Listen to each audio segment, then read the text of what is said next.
आपका हमारी आध्यात्मिक यात्रा में हार्दिक स्वागत है। आप सुन रहे हैं शिव महापुराण, जो सनातन धर्म के ही अनमोल ग्रंथों में से एक है। इस श्रृंखला में हम आपके लिए ही इस दिव्य ग्रंथ के प्रत्येक अध्याय का शाश्वत पाठ प्रस्तुत करेंगे। आइए इस ज्ञान और धर्म की ही यात्रा को आरंभ करें। भगवान महादेव की महिमा और उपदेश से ही सजी इस पावन कथा के साथ ही ओम नमः शिवाय। 21वां अध्याय, भिक्षु वर शिव का अवतार। नंदेश्वर बोले, हे मुनि श्रेष्ठ, हे विप्र, अब शिव जी के उस अवतार को सुनो जिसमें ही उन्होंने अपने भक्त के ऊपर दया करके एक स्त्री के संदेह को दूर किया। विदर्भ नगर में एक सत्यरथ नाम का ही राजा था, जिसने शिव धर्म सेवन करते हुए ही अपना बहुत सा समय व्यतीत किया।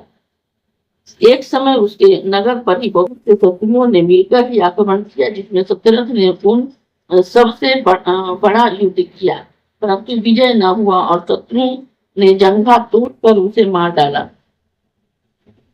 उसकी पटरानी गर्भवती थी। जब उसने देखा कि शत्रुओं ने उसे घेर लिया है, तो वह लुक छिप कर ही नगर से बाहर चली गई और शिव जी का स्मरण करते हुए बहुत दूर पूर्व दिशा में जाकर एक सरोवर के निकट एक सतम वटवृक्ष के नीचे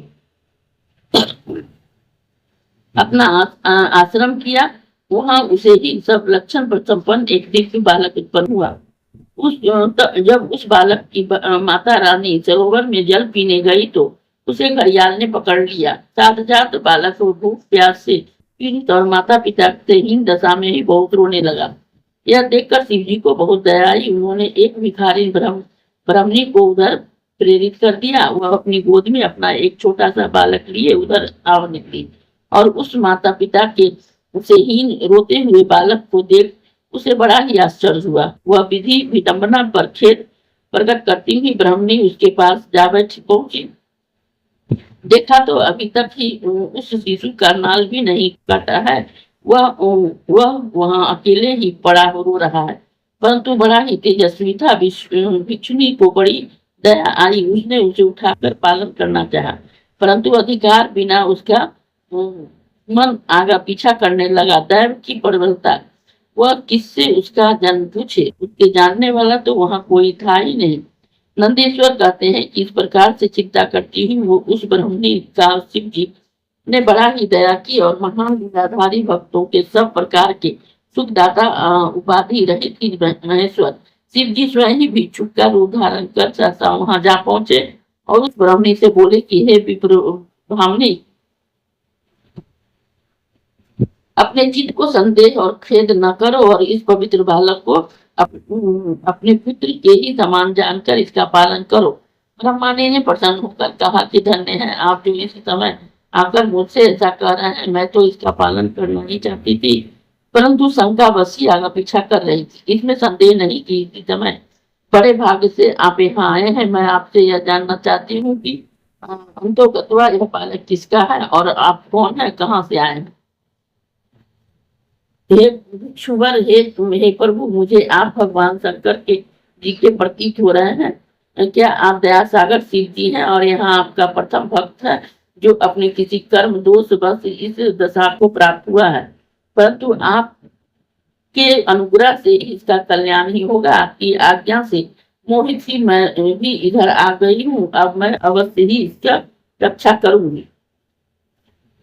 इस प्रकार से शिव दर्शन से भी ज्ञान प्राप्त करने वाली भिक्षुनी से ही भिक्षुवर शंकर जी बोले कि हे अनघे, मैं जानता हूँ कि यह शिव भक्त विदर्भ नरेश सत्यरथ का पुत्र है। इसका पिता युद्ध में साले शत्रुओं द्वारा मारा डाला गया है। इसकी स्त्री घर से निकलकर वहां से भाग आई और इस वन में ही आकर उसने इस पुत्र को जन्म दिया है। और जब ही वह उत्पन्न हुआ है, तभी उसकी माता प्यास से व्याकुल हो उस सरोवर में जो जल पीने गई, वहां उसे नक्र ने ही पकड़ लिया और इस प्रकार शिव जी द्वारा ब्रह्मानी बड़ी विस्मित हो गई। उसने पूछा, इस बालक का पिता शत्रुओं से क्यों मारा गया तथा उसकी माता से नक्र ने क्यों पकड़ा। इस पर भिक्षुक ने कहा कि इसकी पिता विधर्भराज पहले जन्म में ही राजा पांडु हुआ, जिसने सदैव शैव का धर्म का पालन किया। एक समय जब वह राज्य तिवार्चन में तल्लीन था तो शत्रुओं ने आक्रमण कर समाचार आकर पाकर उसके मंत्रीगण अपने सामंतों सहित ही राजा को सूचना देने पहुंचे। जो राजा ने समझा कि ये सब शत्रु ही यहाँ आ गए हैं, अतः उसने शिव पूजा को त्याग कर तत्क्षण वहां से उठकर मंत्री आदि सबका ही सिर कटवा दिया। उसकी बुद्धि का भ्रम था, जो अपना शिव पूजन समाप्त किए बिना ही यह सब कार्य किया, उसे पाप चढ़ बैठा।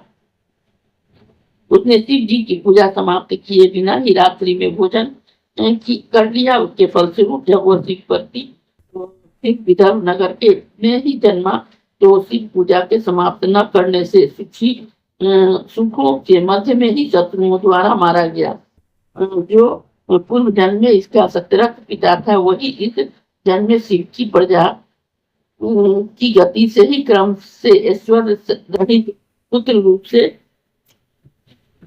उत्पन्न हुआ है, तथा इसकी माता ने अपने पूर्व जन्म में ही अपनी सौत को छल से मार दिया था। उसी पाप से इस जन्म में उसे नक्र ने खा लिया है।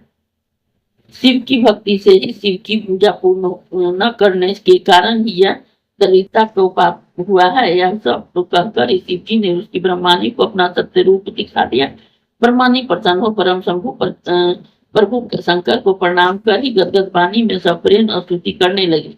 भिक्षुणी रूपधारी शिव जी अंदर ध्यान हो गए। ब्रह्मणी उनको विश्वास हुआ कि इस पुत्र को उठाकर वह अपने स्थान पर ले आई। इस प्रकार एक चक्रा नामक नगर में ही लाकर वह अपने पुत्र के साथ ही राजा के उस पुत्र का पालन करने लगी। समय पर ब्रह्मानी ने उस दोनों पुत्रों का संस्कार किया। वे दोनों ही सांडिल्य मुनि की आज्ञा से स्थित हो शिव का पूजन करने लगे। 1 वर्ष का समय व्यतीत हुआ पश्चात एक दिन वह राज्य करने लगा। इस प्रकार उस राजपुत्र को शिव जी की कृपा से ही सब सुख प्राप्त हुआ। जो इस भिक्षुक रूप शिव जी की अवतार को पढ़ता है, उसको सभी मनोरथ पूर्ण होते। इस अध्याय के श्रवण हेतु आपका हृदय से धन्यवाद। हम आशा करते हैं कि शिव महापुराण की यह दिव्य कथा आपको आध्यात्मिक शांति और गहन ज्ञान प्रदान कर रही होगी। कृपया अगले अध्याय के लिए हमारे साथ जुड़े रहें और अपने सुझाव एवं भावनाएं कमेंट के माध्यम से अवश्य साझा करें। धर्म, भक्ति और ज्ञान की इस पावन यात्रा में आपका साथ हमारे लिए अत्यंत मूल्यवान है। ओम नमः शिवाय। यदि यह प्रस्तुति आपको पसंद आई हो, लाइक करें, कमेंट करें, सब्सक्राइब जरूर करें, बेल आइकॉन दबाना ना भूलें ताकि अगला अध्याय आपसे छूटे नहीं। और इस पावन ज्ञान को ही शेयर करें अपने परिवार और मित्रों तक।